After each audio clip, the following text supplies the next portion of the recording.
मैंने अमित शाह जी से उसी समय मैं जाके कहा कि देखो अब इसको बदल दो, और नहीं तो बर्बाद हो जाओगे, पार्टी साथी आपकी बर्बाद हो जाएगी। अब कोई साथ देने वाला नहीं है, कोई मंत्री खुश नहीं है। चुनाव के पहले ही मैंने कहा कि देखो पूरे उत्तर प्रदेश का पिछड़ा मुख्यमंत्री केशव मौर्य को बनाने के लिए वोट दे रहा है और पूर्ण बहुमत की सरकार बनने जा रही है। तो कहा नहीं नहीं चलो हम विचार करेंगे, विचार करेंगे।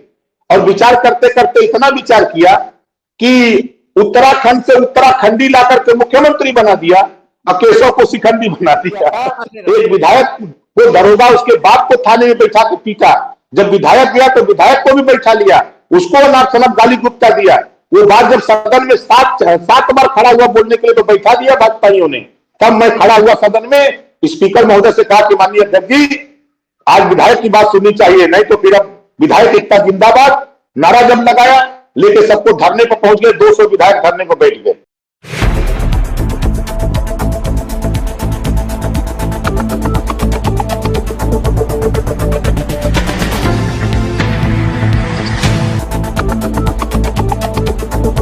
ये मुझे ये समझाइए, आपने दरोगा कहा कि नहीं है 1700 थाने में से एक में, तो ये क्यों आपको लगता है कि उससे क्या फायदा होता है कि ये डीएम और दरोगा और ये कोतवाल या एसडीएम उस बिरादरी में हो, इन जगहों पे सरकारी कुर्सी में हो, ऐसा उससे क्या फायदा क्या मिलता है कम्युनिटी को? नहीं फायदा, देखिए फायदा ये मिलता है, आज जाति चीन करके थाने पर गाली दी जा रही है, जाति चीन करके एफआईआर हो रहा है। अब हम इसी सरकार का उदाहरण दे दें, योगी सरकार, समाजवादी पार्टी में 6 डीएम यादव होते थे, तो भारतीय जनता पार्टी पूरा चिल्लाती थी कि यही होगा, चारों तरफ अहिर है, चारों तरफ अहिर है। आज योगी सरकार में 21 ठाकुर डीएम हैं, एक बार भी कोई नहीं चिल्लाया कि ठाकुरवाद हो रहा है। और दूसरा आप देखिए, योगी जी मुख्यमंत्री बनते हैं और हरशंकर तिवारी के यहां छापा पड़ जाता है। अब दूसरा देखिए, ब्रजेश मिश्रा का छापा पड़ जाता है क्योंकि बाभन है, विजय मिश्रा का छापा पड़ता है, बाभन है। अब वही खुशी दुबे, उस बेटी के क्या कसूर, 4 दिन पहले आती है ससुराल। भाई परिवार में माफिया हो सकते हैं लेकिन वो बेटी तो माफिया नहीं है, क्योंकि वो ब्राह्मण इस नाते वो जेल में है। 25 साल का इनामी योगी जी का बिरादर क्रिकेट 10 महीना से खेल रहा है, उसके खिलाफ कार्रवाई क्यों नहीं? अतीक अहमद, मुख्तार अंसारी, आजम खां, इनके खिलाफ कार्रवाई होगी, ये माफिया है।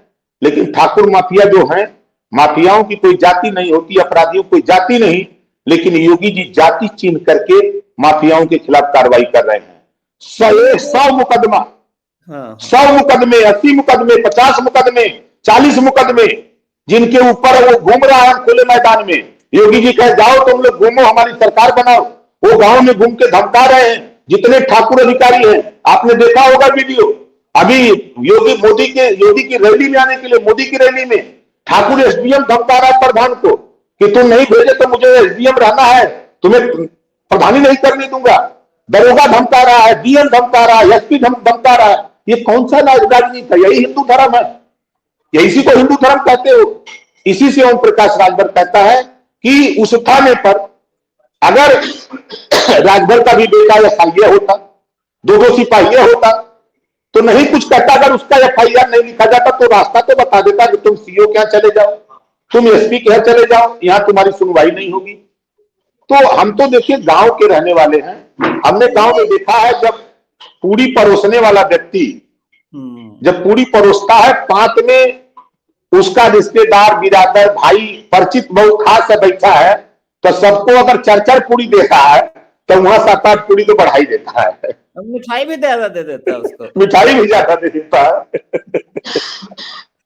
ये आपने बहुत अच्छे ढंग से समझाया। राजभर जी, आप you are a great communicator, आप बात को इतने बढ़िया ढंग से कहते हैं कि आम आदमी को भी समझ में आ जाता है। मैं आपके रैली में भाषण देखता हूँ कि आप महिलाओं को, माओं को जिस तरह से आप बोलते हैं तो बात बिल्कुल समझ में आ जाती है।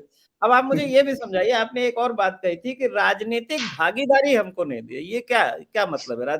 आप मंत्री बनाया, देखिए दारा सिंह चौहान को मंत्री बनाया, प्रसाद मौर्य को मंत्री बनाया, आपको भी मंत्री बनाया, तो और क्या राजनीतिक? अच्छा मान लीजिए हम तो आपके सामने प्रमाण रहा कि मेरी लड़ाई मुख्यमंत्री बनाम कैबिनेट मंत्री से थी। मैंने कोई ठीका पट्टा की मेरी लड़ाई नहीं थी, मैं उनसे कोई ट्रांसफर पोस्टिंग की बात नहीं थी। मेरी लड़ाई सामाजिक न्याय समिति की रिपोर्ट लागू करने की थी, उससे व्यक्तिगत ओम प्रकाश का लाभ नहीं था।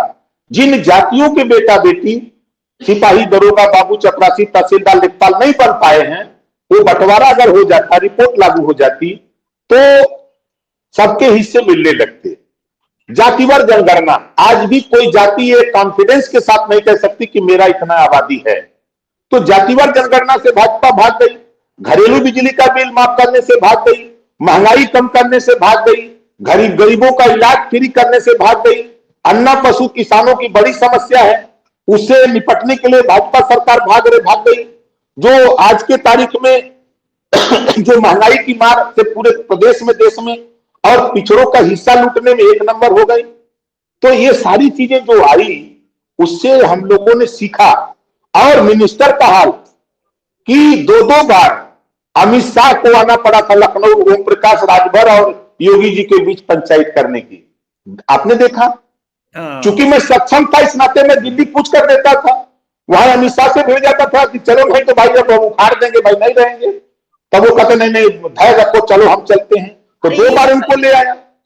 ये बताइए, तो अमित शाह से आपने ये क्यों नहीं कहा कि आप एक पिछड़े को मुख्यमंत्री बना दीजिए, तो ये सब समस्या हल हो जाती है, सामाजिक मैं तो चुनाव के पहले ही मैं कहा था, चुनाव के पहले ही मैंने कहा कि देखो, पूरे उत्तर प्रदेश का पिछड़ा मुख्यमंत्री केशव मौर्य को बनाने के लिए वोट दे रहा है और पूर्ण बहुमत की सरकार बनने जा रही है। तो कहा नहीं नहीं, चलो हम विचार करेंगे।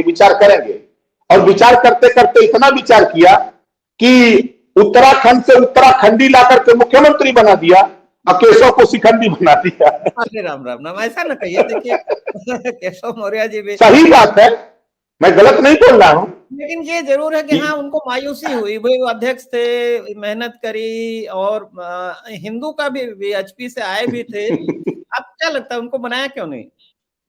अब देखिए, मैंने फोटो देखा, वीडियो देखा कि भाजपा की मीटिंग है, सारे भाजपाई कुर्सी पर बैठे हैं, सोफा पर। सारे भाजपाई सोफा पर बैठे हैं और डिप्टी सीएम बेचारा स्टूल पर बैठा है। पिछड़ों का अपमान नहीं है, वो केशव मौर्य का अपमान नहीं, पूरे पिछड़े समाज का अपमान है। वही देखो, प्रदेश अध्यक्ष है बेचारे स्वतंत्र देव पटेल, सारे भाजपाई सोफा पर बैठे हैं, उनको फाइबर की कुर्सी लाके दे दिए कि तुम इसी लायक हो, बैठो। ये पिछड़ों का अपमान नहीं है क्या? समाज नहीं देख रहा है? हमने देखा तभी। स्वतंत्र देव जी तो बाबा के बड़े पक्के समर्थक है ना, अनुयायी जिसको कहते हैं। देखिए, अनुयायी है तो कम से कम अपने पूरे समाज का सम्मान तो नहीं ना गिरवी रख देना चाहिए।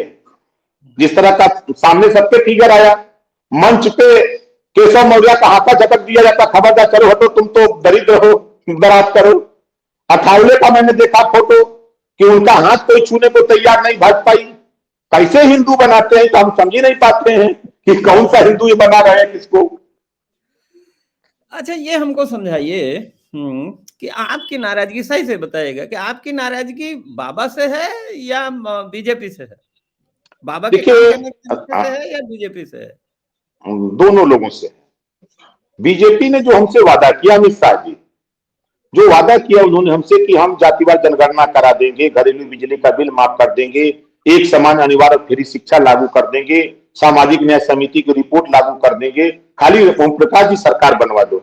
हमने कहा मैं आपकी सरकार पूर्ण बहुमत से बनवा दूंगा, इस काम को आपको करना है। उसको माथुर और हमारे अमित शाह जी और मोदी जी स्वीकार कर लिए, नहीं नहीं राजभर जी एकदम आप सरकार बनाओ, हम इसको लागू करेंगे। अब हम लोग जी जान लग करके मेहनत करके सरकार बना दिए। सरकार बनते ही जैसे इनको लग गया कि अब किसी की जरूरत नहीं है, जैसे कोई हीरो गाना गाया है ना कि मेरे अंगने में तुम्हारा क्या काम है। अमिताभ बच्चन का है, बड़ा मशहूर। तो वही जब हम लोगों ने वोट दे दिया तब इन्होंने गीत सुना दिया हम लोगों को, उपेक्षा शुरू कर दिया। अब आप बताइए कि हमारा एक मिनिस्टर सरकारी चक्रोट के लिए पत्र लिखे, सरकारी चक्रोट न नप सके, तो ये क्या कर सकता है मिनिस्टर? ये तो लेखपाल का काम होता है, तहसीलदार का। यहां से सख्त निर्देश था मुख्यमंत्री का डीएम को, वो कौन खत्री था वहां डीएम उस समय, कि ओम प्रकाश राजभर का कोई काम नहीं करना है। जब हमने 19 पत्र लिखा और डीएम से एसडीएम से बराबर हम बात करते रहे, नहीं साहब होगा होगा होगा। तब एक दिन मैं खुद गया, जा करके डीएम के आवास पे जा करके मैं खुद चला गया और बैठा करके पूछा कि बताओ अब तुम क्या चाहते हो, तुम चक्रोट नापोगे सरकारी कि नहीं नापोगे। जब मैं गुस्सा हुआ तब वो कहा कि मुख्यमंत्री का निर्देश है, हम नहीं नापेंगे। हम कहे चलो हम तेरे खिलाफ अब धरना देते हैं। बुलाए मीडिया के लोगों को, शुरू कर दिया कि अब हम कल आएंगे और धरना देंगे। तब मुख्यमंत्री की नींद खुली, तब बुलाए, दिल्ली खबर गई, अमित शाह दिल्ली बुलाए, कहीं ऐसा न करो। हमके तो फिर ऐसा क्यों हो रहा है हमारे साथ, आप ऐसा क्यों कर रहे हो, क्या कारण है, हमको कहां ले जाना चाहते हो। हम जिनके लिए आए हैं, हम उनको आवास नहीं दिला सकते, उनको शौचालय नहीं दिला सकते, उनको पेंशन नहीं दिला सकते, उनके नाली चक्रोट खरंजा नहीं बनवा सकते, हम उनको रोजगार नहीं दिला सकते, तो हम किस बात के लिए आपके साथ मंत्री हैं। तो ये सारी चीजें जब हुई मेरे साथ, ये शिकायत तो मायावती के टाइम पे थी कि भाई जो डीएम जो है कैबिनेट मिनिस्टर की बात नहीं सुनते, विभागीय सेक्रेटरी नहीं सुनते, इनके टाइम पे भी ये चल रहा है। तो यही तो योगी जी के, अब देखिए जैसे स्वामी प्रसाद मौर्य जी और दारा चौहान जी का, दोनों लोगों का बयान अब पढ़ देख लीजिए, सेम टू सेम बयान है। और भारतीय जनता पार्टी में जितने मिनिस्टर हैं, एक भी मिनिस्टर खुश नहीं है। हम तो सबसे मिले हैं ना, और एक भी विधायक संतुष्ट नहीं है। हमने तो अमित शाह जी से यहां तक कह दिया था जब साथ में था मंत्रालय में कि आज के तारीख में मैं देखो इस्तीफा देने जा रहा हूं, आप नहीं करोगे तो आज के तारीख में यूपी में जाके खाली आप वोटिंग करा दो अपने सामने, तो 325 में 325 विधायक योगी जी के खिलाफ वोट देंगे। जिसका नजीर मैंने पेश किया था, एक विधायक को दरोगा उसके बाप को थाने में बैठा के पीटा, जब विधायक गया तो विधायक को भी बैठा लिया, उसको अनाप शनाप गाली गुप्ता दिया। वो बात जब सदन में सात बार खड़ा हुआ बोलने के लिए तो बैठा दिया भाजपाइयों ने। तब मैं खड़ा हुआ सदन में, स्पीकर महोदय से कहा कि माननीय अध्यक्ष जी आज विधायक की बात सुननी चाहिए, नहीं तो फिर अब विधायक एकता जिंदाबाद नारा जब लगाया, लेके सबको धरने पर पहुंच गए, 200 विधायक धरने पर बैठ गए। एक यहां तक मैंने, आपको क्या लगता है कि जब 200 विधायक धरने पर बैठे थे उस समय बीजेपी नेतृत्व को समझ जाना चाहिए था और यहाँ नेतृत्व परिवर्तन कर देना चाहिए था? 100%। मैंने अमित शाह जी से उसी समय मैं जाके कहा कि देखो अब इसको बदल दो, नहीं तो बर्बाद हो जाओगे, पार्टी साथी आपकी बर्बाद हो जाएगी। अब कोई साथ देने वाला नहीं है, कोई मंत्री खुश नहीं है। हम तो बता तो रहा हूं कि कल 14 है और 20 तारीख के बीच देखिएगा क्या क्या खेल होता है। भाजपा की वो हवा निकाल दूंगा कि पता नहीं लगेगा भाजपा कहां जा रही है। गाड़ी पंचर कर देंगे, चारों पहिया करेंगे कि एक एक करेंगे? और वो एक ही पंचर हो जाएगी तो चलने नहीं करेगी। नहीं, कई बार क्या होता है ना कि अगले पहिया की हवा निकल जाती है तो बड़ा एक्सीडेंट बड़ा तगड़ा हो जाता है।